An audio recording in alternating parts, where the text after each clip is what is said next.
Turma do Propósito, e aí, meu irmão, tudo bem? Espero que sim. Estamos juntos para mais um capítulo das Escrituras, hoje o capítulo de número 19 do livro de Jó. Esse capítulo era para ter sido postado ontem, mas domingo é bem difícil, bem exaustivo, e eu não tive condições de postá-lo ontem. Por isso estou gravando agora pela manhã e ainda hoje lanço o capítulo de número 20. Estejam atentos, segue o nosso plano, um capítulo da Bíblia por dia. Queria recomendar a você que está participando aí das nossas orações, porque afinal de contas, um capítulo da Bíblia por dia, orar todos os dias e tentar mudar são os objetivos do nosso propósito. Você pode procurar aí nos contatos, você vai ver lá entre os administradores, o pastor João Luciano, que tem feito essa tarefa aí maravilhosa, de orar com você todos os dias. Talvez você tenha um pedido pessoal, você pode se dirigir a ele lá, conversar com ele está pronto para te atender, orar por você, colocar o seu nome na lista. Se você permitir, ele pode orar por você aqui neste grupo. Você, se for algo mais pessoal, mais íntimo, você pode pedir que ele vai estar lembrando de orar por você todos os dias. Nós temos dividido essa tarefa.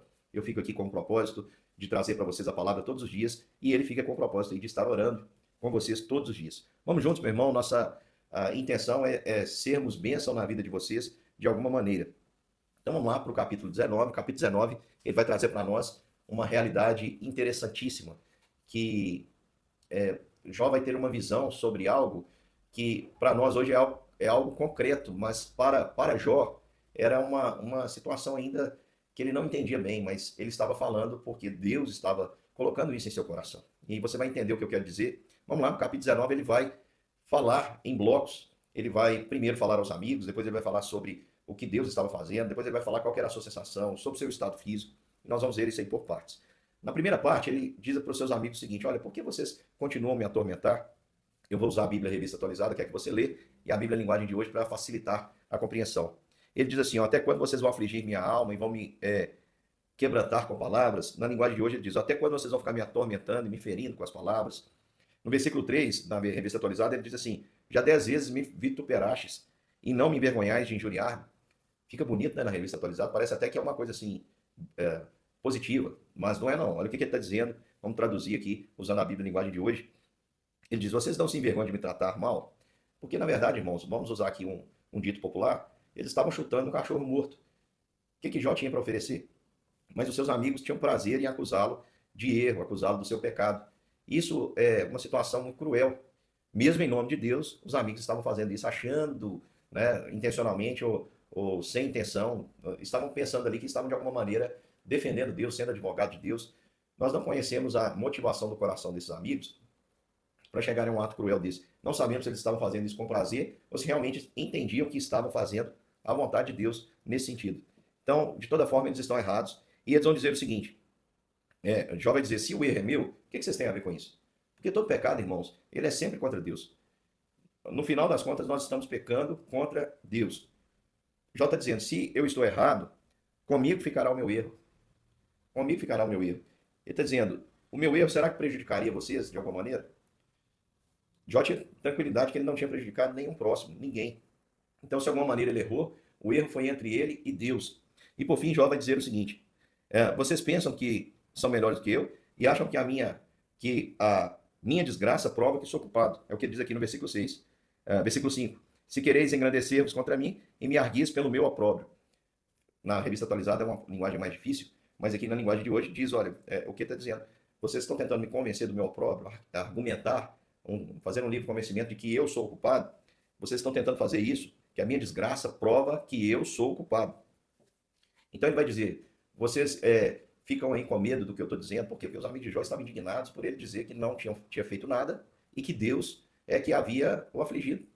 Então Jó declara isso, ó, a partir do versículo 6 ele vai dizer, saber agora que Deus é quem me oprimiu e com a sua rede me cercou. Então Jó, sem medo nenhum, ele vai dizer assim, vocês estão preocupados com isso? Eu vou dizer livremente, fiquem sabendo que Deus me oprimiu.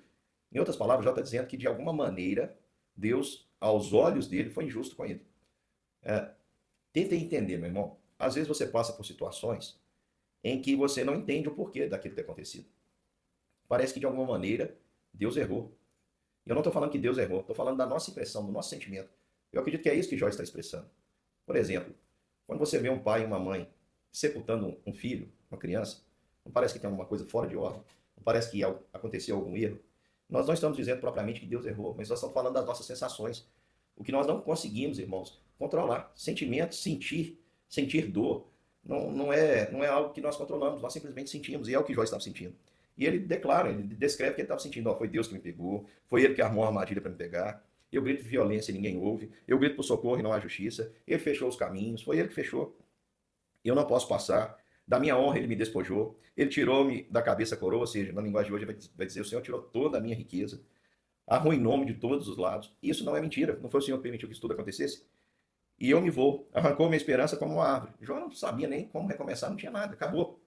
Versículo 11 ele diz: inflamou contra mim sua ira, e ele ainda descreve: não tem jeito nem de ir para frente, nem de sair da situação, porque eu sinto que as tropas cavaram trincheiras e acamparam contra mim. Perdão. Perceba a descrição de Jó. Eu estou esmagado por Deus, não dá para ir para frente, não dá nem para sair, porque eu estou cercado de todos os lados. Ele fez isso comigo. Isso escandalizava os amigos de Jó, que eles pensavam assim: não, Deus não pode ter feito isso com você e você não ter cometido nenhum pecado. E Jó não cometeu. De fato, meu irmão, Deus pode fazer isso? Pode, porque ele é Deus. Mas Jó não fez nada para que isso acontecesse. Aí nós pensamos assim, então, por qual razão? Meu irmão, se você pensar na vida, naquela categoria que eu tenho dito, causa e efeito, a sua relação com Deus ela vai ficar bem conturbada. Mas você tem que entender que a causa e efeito não se aplica na nossa relação com Deus. Porque Deus não nos trata conforme nós merecemos, porque se ele fosse tratar, nenhum de nós estaria vivo, meu irmão. A relação de Deus conosco é uma relação de graça e misericórdia, favor e merecido. E mesmo quando nós não entendemos as situações difíceis, nós temos que crer na bondade essencial de Deus, né? Está na sua essência ser bom, no sentido que ele faz todas as coisas cooperarem para o bem maior, para o bem daqueles que amam a Deus. Jó vai descrever agora a sua sensação, ele vai descrever que todos o abandonaram.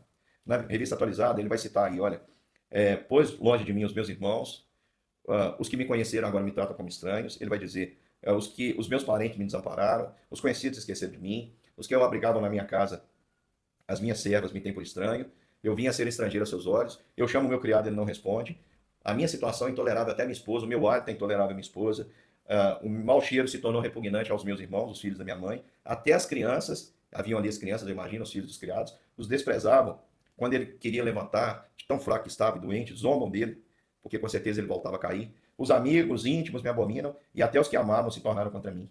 Jó diz, olha, eu estou em completo abandono de Deus e dos homens. Que situação, irmãos? Você já se sentiu assim? Em completo abandono?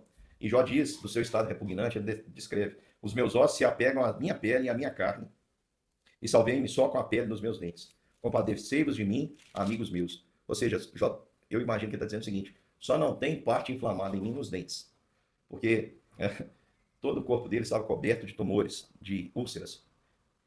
E ele faz um pedido, ele diz assim, olha, compadeçam de mim, amigos meus, versículo 21, compadecei-vos de mim, porque a mão de Deus me atingiu. Mas, ao invés de compadecer de mim, ele vai dizer para eles, vocês me perseguem como Deus me persegue, e não cessais de devorar minha carne.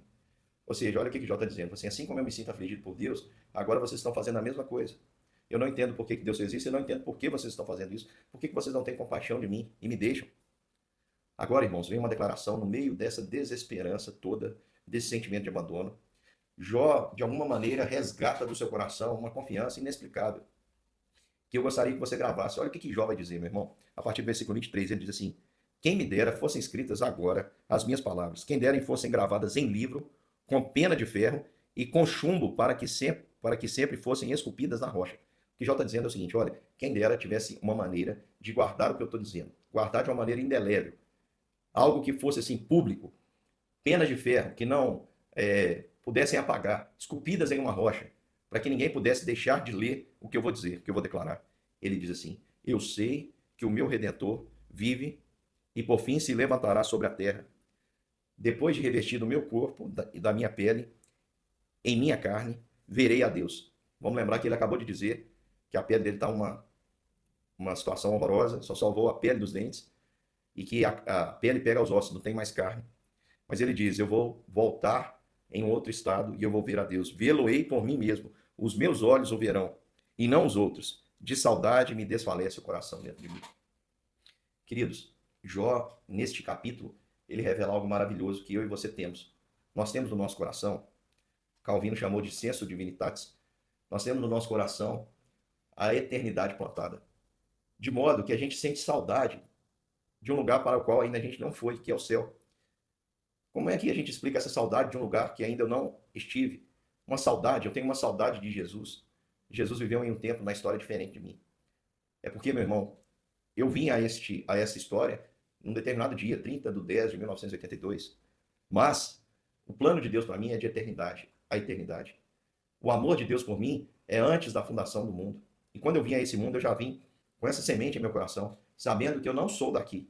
Eu estou aqui, mas eu não sou daqui. Eu estou vivendo, mas a minha vida não se resume a esse espaço de tempo, esse ato, esses poucos anos que nós chamamos aqui de vida. E Jó, de alguma maneira, teve essa revelação de Deus e teve essa revelação de que esse estágio seu não é o final. Que existe um redentor, um defensor, alguém que iria ser a seu favor e que se levantaria sobre a terra e que aquele estado não seria o seu estado final, porque em algum momento ele ressurgiria com o corpo transformado e os seus olhos veriam a Deus.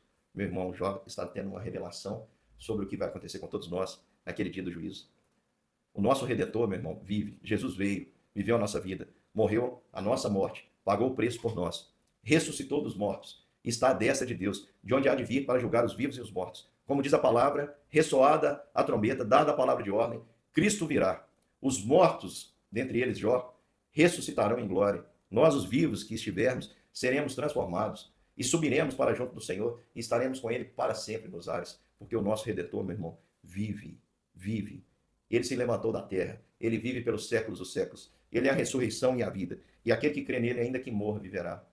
Meu irmão, por amor a Jesus, nós somos entregues à morte o dia todo. Nós podemos sofrer tudo que Jó sofreu. Estamos sujeitos a isso. Não pense você que você não está sujeito a isso. Você está sujeito à incompreensão dos homens. Você está sujeito a ter a sensação de que, de alguma maneira, Deus errou com você e você vai enfrentar uma situação que você nunca imaginou, uma dor que parece não haver, muitas vezes, superação para ela. Pode ser que você enfrente a sensação de total abandono. Mas eu quero dizer para você uma coisa, não é o fim. O seu Redentor vive. Por fim, ele se levantará. O sofrimento, todo o sofrimento que você experimenta agora, meu irmão, ele cessará.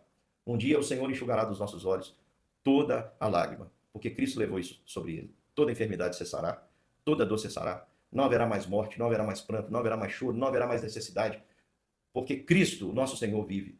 E um dia nós experimentaremos vê-lo como ele é, seremos como ele é, estaremos para sempre com ele nos ares. E Jó termina dizendo para os seus amigos assim, olha, vou usar a linguagem de hoje aqui, ele diz, vocês dizem, como é que nós te atormentamos? Vocês perguntam, como é que nós estamos atormentando? Se a causa dessa desgraça está nele mesmo, Jó diz para eles, olha, tomem cuidado, tenham medo da espada, a espada com que Deus castiga a maldade, fiquem sabendo que há alguém que nos julga. O Jó está dizendo, olha, não é vocês que me julgam, tem alguém que nos julga e vocês precisam temer. Meu querido irmão, que Deus te abençoe e te dê alegria nesse dia, nessa esperança, a esperança da ressurreição. Que Deus te abençoe. Logo mais, o capítulo 20, continuamos aí firmes neste livro maravilhoso que é o livro de Jó.